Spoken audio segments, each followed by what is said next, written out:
नमस्कार मित्रों, स्वागत है आपका स्टडी आईक्यू में। आज हम लोग एक बहुत ही दिलचस्प टॉपिक के ऊपर बात करने वाले हैं। हम लोग बात करने वाले हैं टिबेटोलॉजी से जुड़ा हुआ एक डिस्कशन। देखिए, ये न्यूज स्निपेट है जहां पे आप देख सकते हो, army eyes Tibetology to checkmate China.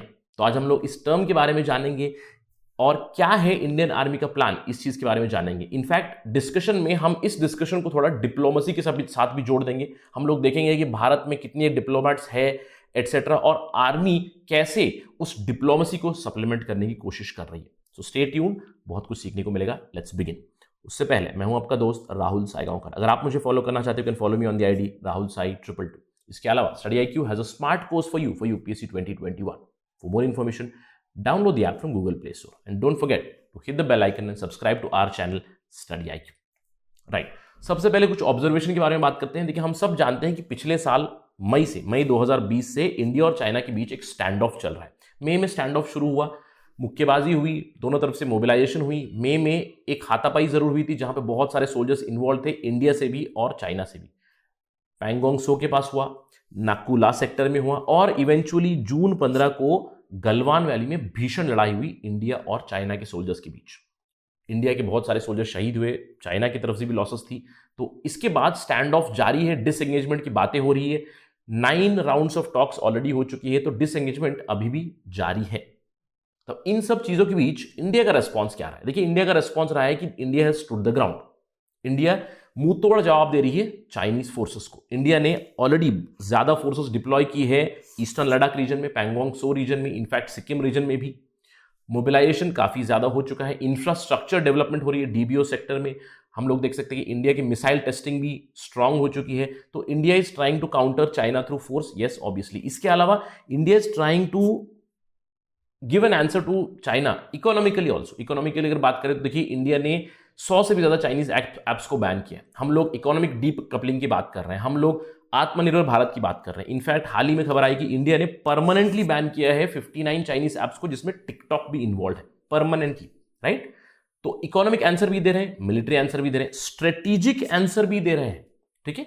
अब इस स्ट्रेटेजिक आंसर के लिए हम लोगों ने क्या किया है, हम लोग क्वाड को स्ट्रेंथन करने की बातें कर रहे हैं। बाकी सारे प्लेयर्स को इंडियन ओशन में हम लोगों ने इन्वाइट किया। फ्रांस आ रहा है इस साल। अगर हम लोग बात करें 2020 में जब एक्सरसाइज हुआ था, मालाबार एक्सरसाइज, वहां पे ऑस्ट्रेलिया को भी इन्वाइट किया गया। तो स्ट्रेटेजिकली भी इंडिया जवाब दे रहा है, और इस स्ट्रेटेजिक जवाब में अब आर्मी भी जुड़ गई है भारत सरकार के साथ। अगर हम लोग आर्मी की बात करें, देखिए कुछ नया हो रहा है। Indian rebalance is already started. अगर मैं बात करूं, मिलिट्री फोर्सेस और ऑलरेडी आंसरिंग, लेकिन आर्मी ने भी एक डिप्लोमेटिक स्टेप लिया हुआ है। आर्मी ने अभी उनका एक नया टारगेट बना रखा है, टिबेटोलॉजी। अब ये टिबेटोलॉजी क्या है? देखिए, नाम से ही पता चला है टिबेटोलॉजी क्या है। Tibetology is study of anything related to Tibet, the region of Tibet, autonomous region of China, Tibet region. Right. तो टिबेट की हिस्ट्री हो गई, टिबेट की रिलीजन हो गई, टिबेट की लैंग्वेज हो गई, उनकी कल्चर, उनकी पॉलिटिक्स, उनकी रिलीजियस सिग्निफिकेंस क्या है, उनकी हिस्ट्री क्या है, क्या रहा है उनका कल्चर, इन सब चीजों के ऊपर स्टडी होगी, स्टडी करेंगे अभी बहुत सारे आर्मी ऑफिसर्स। यानी कि some sort of diplomatic step by Indian army also. चलिए एक डिस्कशन करते हैं और देखते हैं कि इंडियन डिप्लोमेट्स और इंडियन डिप्लोमेसी के साथ प्रॉब्लम क्या है, क्योंकि इस चीज को हम लोग जोड़ने वाले हैं जो आर्मी ने अभी स्टेप लिया है। It is going to supplement Indian diplomats. देखिए, अगर हम लोग इंडियन डिप्लोमेट्स की बात करें, इंडिया में एक बहुत बड़ी प्रॉब्लम है कि India is woefully under equipped in terms of foreign policy. Right. ये बहुत बार हाईलाइट भी हो चुका है। ये कहा जाता है कि 1.3 बिलियन जिसकी पॉपुलेशन है भारत की, उनके डिप्लोमेट्स कितने हैं? ऑलमोस्ट इक्विवेलेंट टू न्यूजीलैंड, जहां पे पॉपुलेशन है 5 मिलियन।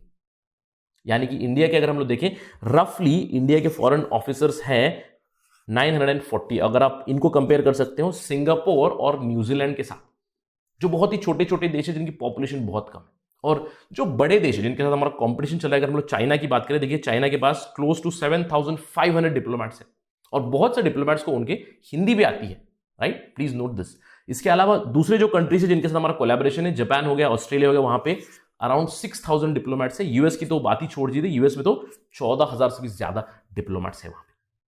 तो क्लियरली एक पॉइंट तो प्रूव है कि इंडिया के डिप्लोमेट्स कम है, तो इससे हमारी फॉरेन पॉलिसी थोड़ा हैम्पर जरूर होती है। और यहां पे कहीं ना कहीं अभी army is going to supplement these diplomats, क्योंकि आर्मी ऑफिसर्स अभी एक प्लान के साथ आए हैं। हमारी आर्मी ने एक प्रपोजल दिया है जहां पे वो अभी स्टडी करेंगे टिबेटन हिस्ट्री को, कल्चर को, लैंग्वेज को, यानी कि टिबेटोलॉजी को। क्यों?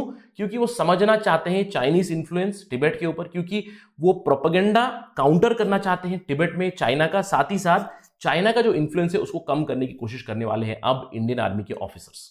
देखिए, ये प्रपोजल ऑलरेडी एक बार छेड़ा गया था अक्टूबर 2020 में, अब इसके ऊपर एक शुरुआत भी हो चुकी है। Army training command centre Shimla में जो आता है वहां पे ऑलरेडी एक स्टडी चल रही है जहां पे एनालिसिस चल रही है। They have come up with a plan. अब क्या है उनका प्लान? देखिए, उनका प्लान ये है कि उन्होंने आइडेंटिफाई की है 7 इंस्टीट्यूट्स जहां पे अब आर्मी के ऑफिसर्स को भेजा जाएगा स्टडी लीव पे, यानी कि पढ़ाई की छुट्टी लेकर वो जाएंगे और टिबेटोलॉजी पढ़ेंगे। और कहां पढ़ेंगे? देखिए, दिल्ली यूनिवर्सिटी में पढ़ेंगे जहां पर डिपार्टमेंट ऑफ बुद्धिस्ट स्टडीज है, वाराणसी में central institute of higher Tibetan studies है, Bihar very well known for again Buddhist studies, वहां पे नव नालंदा महावीरा है, वेस्ट बंगाल में विश्व भारती में है, बेंगलुरु में Dalai Lama institute of higher education है, गैंगटॉक में नामग्याल इंस्टीट्यूट ऑफ टिबेटोलॉजी है, और दाहुंग अरुणाचल प्रदेश में central institute of Himalayan culture studies. In 7 institutes में अभी आर्मी के ऑफिसर्स जाएंगे लंबी छुट्टी पे पढ़ने के लिए टिबेटोलॉजी। इसके अलावा आरट्रैक यानी कि आर्मी ट्रेनिंग कमांड सेंटर जो है शिमला में, उन्होंने ये भी रेकमेंड किया है कि उनके ऑफिसर्स को ना सिर्फ लंबी छुट्टी बट छोटी छोटी कैप्सूल्स के थ्रू भी स्टडी कराएंगे। कैप्सूल्स छोटी छोटी अवधि में भी टिबेटोलॉजी वो स्टडी कर सकते हैं इन सारे इंस्टीट्यूट्स में, यानी कि सेमेस्टर वाइज एटसेट्रा एटसेट्रा। तो प्लान तो काफी अच्छा है, राइट? अब सवाल ये उठता है कि ये क्यों हो रहा है। मैंने आपको बताया कि इंडिया का रेस्पॉन्स क्या रहा है। इंडिया का रेस्पॉन्स रहा है मिलिट्री रेस्पॉन्स, मोबिलाइजेशन हो चुकी है नॉर्थ ईस्टर्न रीजन में, लड़ाई के लिए तैयार है हम। इकोनॉमिक आंसर दे रहे हैं, हम लोगों ने ऐप्स को बैन किया है, इकोनॉमिक डीकपलिंग के लिए जा रहे हैं, आत्मनिर्भर की बात कर चुके हैं, स्ट्रेटेजिक डेवलपमेंट भी कर चुके हैं, यानी कि अन्य देशों को भी साथ में लिया है। और अभी इसी स्ट्रैटेजी में हम लोगों ने एक और बात की तरफ इंडिकेशन जरूर दी है। क्या बात है? कि हम लोग आगे चल के टिबेट का मुद्दा शायद उठाने वाले हैं। कि अगर हम लोग बात करें इंडिया की हिस्ट्री की, देखिए 1950 से ही इंडिया ने टिबेट का मुद्दा नहीं उठाया।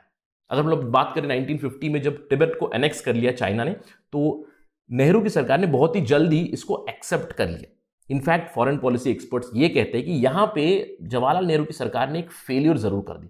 देखिए, नॉर्मली इंटरनेशनल रिलेशन में क्या होता है कि क्विड प्रो को जरूर होता है, यानी कि अगर मैं आपको कुछ दे रहा हूं तो कुछ लूंगा जरूर, राइट? इंटरनेशनल रिलेशंस में तो अगर हम लोगों ने टिबेट को ऐसे ही मान लिया तो कुछ वापस हमें मिला नहीं। तो फॉरेन पॉलिसी एक्सपर्ट्स कहते हैं कि टिबेट के मामले के बदले में हम लोग अपनी बॉर्डर का डिस्प्यूट रिजॉल्व कर सकते थे, और कहीं ना कहीं हम लोगों ने वो मौका खो दिया है। और अब हम लोग धीरे धीरे टिबेट का मुद्दा फिर से छेड़ सकते हैं शायद।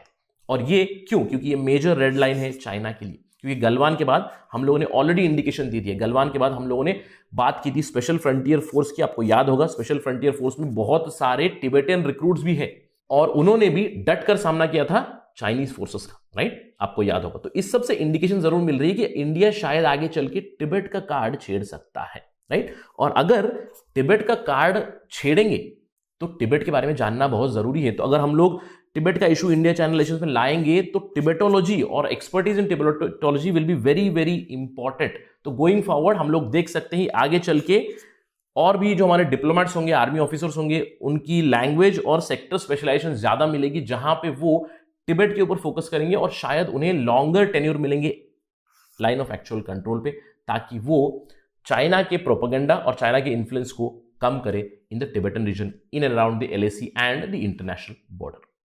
That is it from my side on this part of discussion. Thank you for watching. Jai Hind.